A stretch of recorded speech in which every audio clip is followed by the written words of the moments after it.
This video will give you a glimpse into how student learning is tracked at Gibson Ek. While we don't have grades or credits, we do have competencies and we have a dashboard rather than a traditional gradebook. Keep watching and listening to learn more. Gibson Ek believes that learning should be personalized, authentic, and real world, and have an impact and influence in our communities.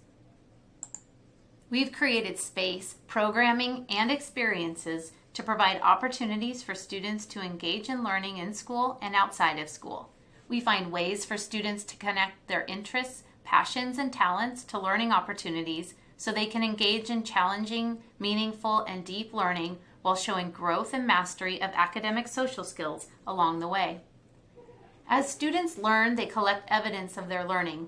While evidence can look different for each student, some examples of evidence could include research, data collection, graphs and grids, pictures, prototypes, portfolio pages, drawings, models, reflections, and more.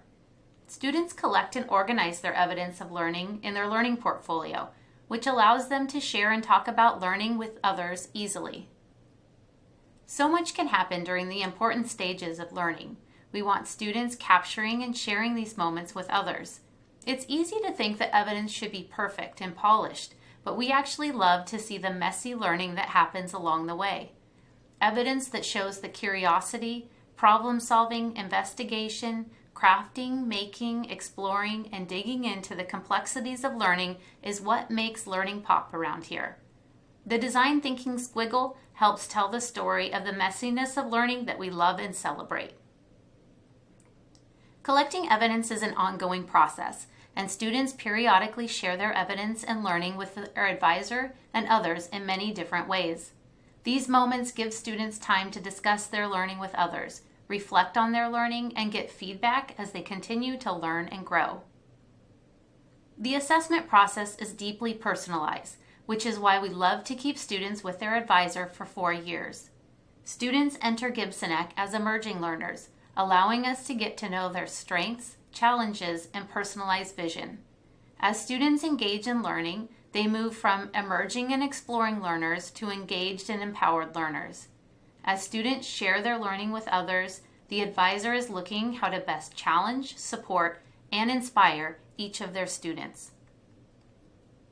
The advisor is also assessing multiple areas of their learning, including competencies in each of these 5 learning goal areas: personal qualities, empirical reasoning, quantitative reasoning, social reasoning, and communication. Let's take a look at how competency-based assessment can work. Let's look at communication, for example. Students demonstrate skills within communication, growing and developing throughout the 4 years. Graduates are confident, respectful communicators. They initiate conversations and participate effectively in a range of collaborative discussions with peers and adults to build understanding of concepts and ideas and complete authentic tasks and projects. Consider that communication is a bucket, and within that bucket there are 4 competencies: collaboration, understanding, expression, and evaluation and research. Each competency area has specific learning targets and the kinds of evidence that one might look for when assessing student evidence.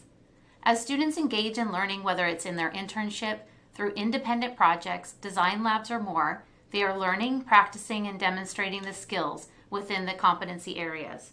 As students share their learning, their advisor is looking at competency areas and where the student is in the progression of learning over 4 years, from emerging to exploring, engaged, and empowered when they're ready to leave Gibson Ek after graduation. This is where the Gibson Ek dashboard can help communicate where a student is in their learning and progress toward graduation. Our dashboard system was created by the awesome team of educators at Gibson Ek. We were looking for a better way to bring our values and philosophy of learning together with competency-based assessment and graduation requirements. After a few years of experience with competency-based assessment and several prototypes later, we have the Gibson Ek dashboard, which we launched just last year. So let's get to the dashboard and see how it works. Most of the time, student dashboards will have 3 tabs visible. The first tab will be the 4-year overview tab, which captures all of the requirements that students are meeting for graduation. This tab is updated periodically and most importantly at the end of each year. The next tab is a snapshot page that captures student progress during each learning cycle, where they are in meeting their graduation requirements, and a few other bits of information. The final tab captures evidence of learning and competency areas, competencies that have been met, and where students are in their learning progression. So let's take some time to move around a sample student dashboard and get an overview of what's represented in your student's dashboard. Here we are on a student 4-year overview. You can see student graduation requirements as met by looking through each of the columns. Here you can see a student's 101 or their 9th grade year. Here you can see their 201 or 10th grade year, their 301 or 11th grade year, and for our seniors or their 401 year. As you scroll down the 4-year overview page, you will see some information such as our essential and core values and where students might be from emerging, exploring, to engaged and empowered. You can also see other graduation requirements as you scroll down. You can see if a student has met their learning plan goals, where they are in competency progress, if they've completed exhibitions for the year, do they have a learning portfolio. For our 301 and 401 students, you can see their capstone requirements as completed here, and additional core courses such as internships, advisory, grade level crash labs, writing, and any additional courses that may be added. You can also see if they've met their math requirements each year, state requirements such as Northwest Studies, the graduation pathway, and their high school and beyond plan. As you continue down, you can see a competency summary. Here you will see competencies that students have met at their 101 and 201 year at foundational or advanced level competencies. You can also kind of click and see more descriptions on what foundational might be or what advanced might be. As you continue down this 4-year overview page, you will see labs and other courses that students might take. Courses such as Running Start courses for our 11th and 12th graders, online courses, and math courses.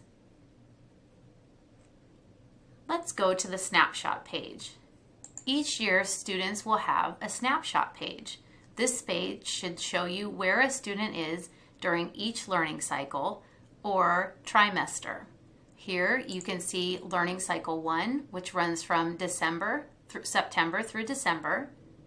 You can see Learning Cycle 2, which runs January through March. Learning Cycle 3, which runs April through June.